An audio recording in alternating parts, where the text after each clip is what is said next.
Well, Mr. Faircloth, thank you for joining us. First question.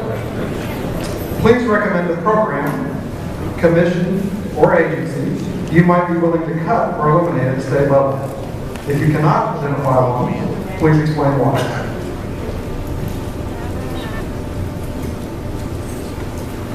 Well, let me just tell you a little background on the question, and one that I happen to have a little experience with. When Ann Richards became governor, she took the Texas Department of Insurance from 150 employees to 750. And based on what they do and what they're charged with, I think you can find an efficiency in any agency. That would be something that I would look at. The second one, that might not make it the top priority, but the Texas Department of Transportation, we have just an incredible need with the infrastructure for our transportation. We have to find a way to bring them into this century and get our highways and our building projects back online. And we may have to go outside and find contractors to do that. So those are things I would be willing to look at. So there are no agencies that you'd be willing to outright cut?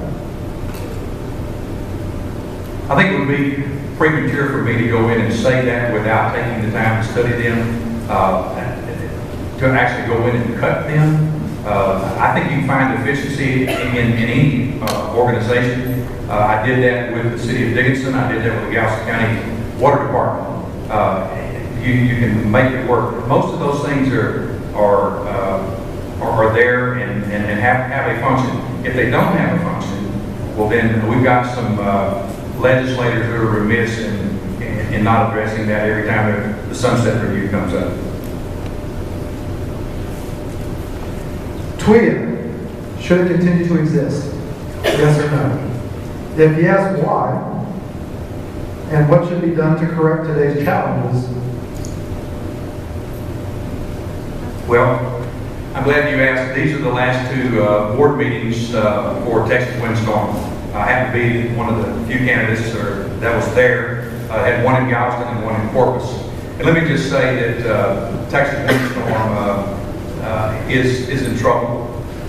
Larry Taylor tried to address that with Senate Bill 1700 to reform it and get it back on solid ground. I can just tell you this: we've got seasoned legislators there. That Larry Taylor, the fellow that I ran against last time, who's not running this time, had been there 20 years. That either they didn't know how to fix it or they couldn't agree on what to be done. But it needs to be addressed. And in order to do that, you're going to have to get all the resources, all the responsible parties in the same room and have them come up with a solution. It's interesting to me that in government, everyone can identify the problem. This is a problem. But where are the solutions? Somebody asked me the other day, Wayne, what are you talking about here? What makes you think you can do this? I said, well, I'm left-handed. And I just stopped. What does that mean? I think on the right side of my brain. And if you know left-handed people, I have to be very creative. I don't accept no for an answer. There are solutions to this. One of the things we can't do is continue to allow it to be attacked. Did these people here that suffered a loss need to be restored? Absolutely. Did we need to spend $500 million in legal fees and having the lawsuits just assault and drainage? Absolutely not. Absolutely not. That's mine and your money. That's our money.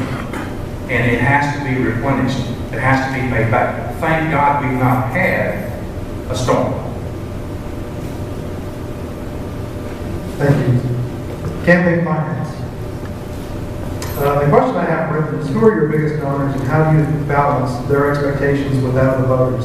And I want to augment that by saying I did a study about 2 years ago when I ran down the list of state reps and I looked at their funding sources, and approximately 80% of their campaign contributions come from outside their district, meaning their constituents only fund about 20% of their campaigns. So as a candidate and potentially as a state rep, how are you going to balance the needs of your constituents against the needs of your campaign donors? I think that's really pretty simple. In order to do this, it is very it's time and resource consuming. It takes funding to do that. Fortunately, I have friends and relationships across the state and in the district.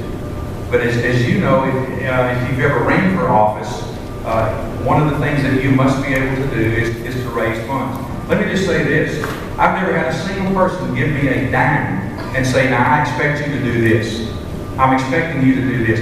Let me tell you what that grants you. Because I've been criticized for making a campaign donation to the predecessor here when I was not in his district. I was told to do that because it would grant you an audience. That's what a campaign donation does. If that's the case, if giving someone money, then we're going to have to look at the judicial system because that's going to be an issue as well. You represent the people here. You represent the people that vote for you. If there's a call, if there's a knock on the door, the constituents come first. And it doesn't matter if they're Republican or Democrat or Libertarian. It matters that they're a voter and a taxpayer. And so you have to be able to balance that. And that's never been a problem. The first part of the question, who are your largest donors? You know, I honestly don't know. I haven't had a lot of large donors this time. I just haven't. I've had some folks that give some money. Most of them are my personal friends. My personal friends are my largest donors. And the final question, is Texas adequately funding education? If not, what should we be doing? Well, the state of Texas does four things basically. Educate, medicate, regulate, incarcerate. Those are the four things that the state of Texas does. And they do that with a lot of money. We went from a $160 billion budget to a $197 billion budget. And we restored the funding for education. Let me just say that there was a lot of talk about, you know, let's find another way to fund education. Every state doesn't fund education with property taxes.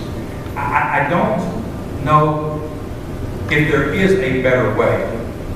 The legislature is run by committees, by and large. You get placed on a committee takes up a bill within that's germane to that committee, and you study that, and you get a committee recommendation. It comes out of committee, and hopefully at some point it gets voted on. Education is a priority. Let me tell you the main priority here for education. If a child is not reading on grade level, by grade 3, we need to stop the train. We need to stop the train.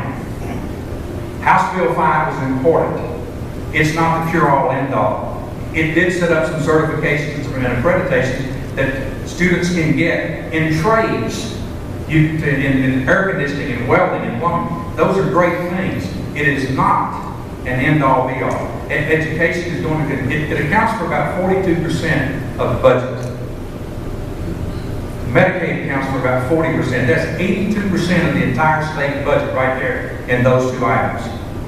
So it's always going to be an issue for us trying to get funded, and especially hurts us here because of Robin Hood. The courts decided that. The courts decided how that was going to be done. So I do have one more question. What has been your experience with the legislature outside of the insurance industry? Have you lobbied them in unofficial capacities, not obviously as a lobbyist, but have you done any activism activities, or how have you engaged the legislature in trying to form policy in the state? That's a good question. In preparing for this job, I went to Austin multiple times. I went back and forth. I thought if I want to do this job, I need to be there. I saw Mitchell there on the day that we were sworn in, that the other legislators were sworn in. I saw many of you there. We stood shoulder to shoulder at the pro-life rally. I was one of the few people that was there to protect life and the innocent and the unborn. When the occupiers came in and were bussed in and radical people talking about what's important here, trying to turn Texas blue. Well, let me just say, I have relationships and friends. I went back and forth in the legislature, building relationships, because let me tell you, it takes 76 votes to get something passed. So I spent my time this session, my money, at the legislature in Austin, crisscrossing the district, making certain that I understood what it would take to do this job. I prepared myself for that. it is important to do that. I understand the difference between House Bill 2 and House Bill 5. But all in all, you have to have relationships in the legislature to get anything done. One person is not going to change it. In order to fix windstorm, we're going to have a coastal coalition that is going to go 2 and 3 counties deep to get enough votes to change Texas windstorm. That won't be done with someone who doesn't know anything about working with a Republican majority. I'm a conservative Republican. I can work with the Republican majority. I don't have to reach across the aisle because I'm on the right side of the aisle. All right, thank you, sir. That's it. Get a hand for the person.